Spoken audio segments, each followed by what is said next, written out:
Today, YouTube, I am going to give you an example of my career in the Air Force. Before I do that, if you look back over here, we just finished our porch. It took a long time to build. We hired someone. That person took a long time. It's beautiful. And I think we're going to stain that beautiful wood, probably something like a brownish, not paint, but a stain to kind of match the house. I've been thinking about this topic and I want to share with you. There's one word that describes perfectly my career in the Air Force. And I'm not going to tell you what the word is until the end. So I'm going to go through 21 and a half years of my career as fast as I can. I joined at 24. I enlisted. I went through basic training. And I can tell you it was an adjustment. I felt a little bit old. Back in 1996, most people were 18, 19, 20 that joined. And looking back, 24 is very young. 34 is very young. So if you feel old and you're those ages, you're not.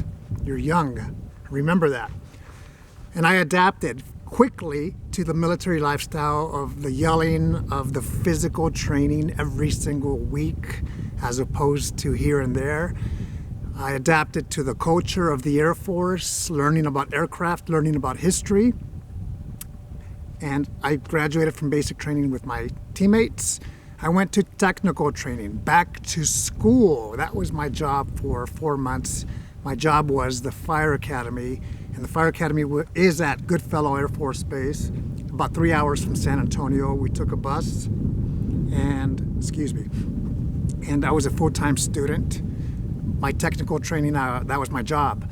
And I adapted to the heat of Texas in the summer, and being a student academically and physically because of being a firefighter at the Fire Academy. I learned a lot. I learned technical stuff, which I'm not a very technical person hands-on, but I learned a lot. And I depended on my instructors, on my teammates, if I had questions, to succeed. That's what it took.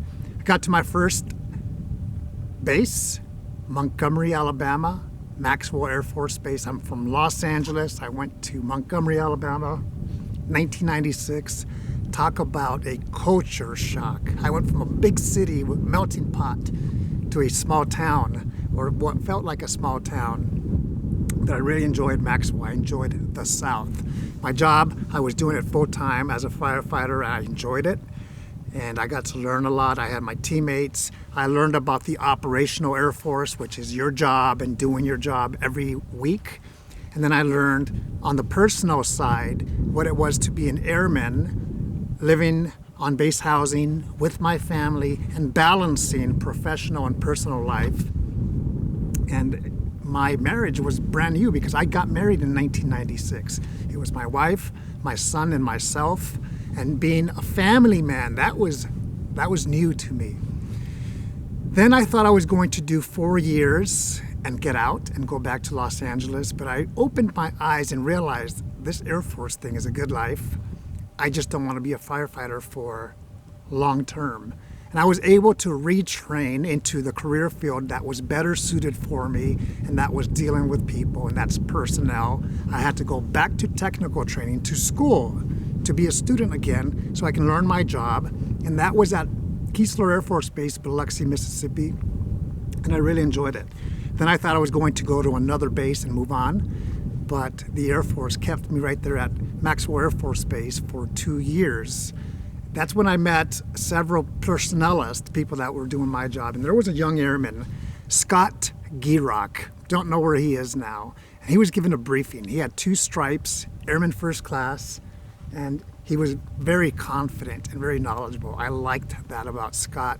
But he also had a quote on his slide presentation that said, "Personnelist, we rule the world so you don't have to." That was catchy. I liked it. And I still remember that. I did my job. It was Monday through Friday for the most part. 9/11 hit, so we worked around the clock. And my mission was to deploy people. My job was to deploy people and bring them back and prepare them. And that was really satisfying for me. It was a great job that I really enjoyed. Being at Maxwell Air Force Base, that is the home of Officer Training School. So my eyes were on becoming a second lieutenant. And I had completed my bachelor's degree in Montgomery, Alabama. I was back into that student's frame of mind, and I did it successfully, whereas when I was 18, 19, 20, I was wasting time. Got kicked out of a university in Los Angeles. I applied for officer training school twice, did not make that cut. So I figured, okay, I'll stay on the enlisted side. But there was somebody that mentioned to me, you can be released from active duty if you're accepted into ROTC. And I said, sure, let's try that. And I worked on my master's. I was surprised that I was selected for ROTC. The Air Force released me specifically to go into ROTC, where I had to sign my contract.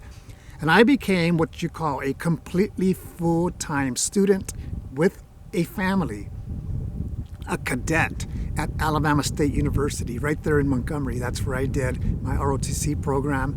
6 years later, from 1996 to 2002, I was at field training. Field training is the training that you have to go to, kind of like basic training. And it just so happened that for me, it was right back at Lackland Air Force Base. So 6 years later from being on the enlisted basic training, I was doing ROTC field training at Lackland Air Force Base. Finished the program, and then I commissioned active duty as a second lieutenant, and I was so happy. I came to Colorado, Peterson Air Force Base, which is about 10 miles from here. And I was a brand new second lieutenant. And I was older, I was 31, but when I was 31, I still looked young and healthy, that people probably thought I was right out of ROTC, and I wasn't. I was 31. My job was personnel, and with that came responsibility immediately, and that's what ROTC prepared me to accept, and that's what I was paid to do. I was a section commander, I enjoyed that.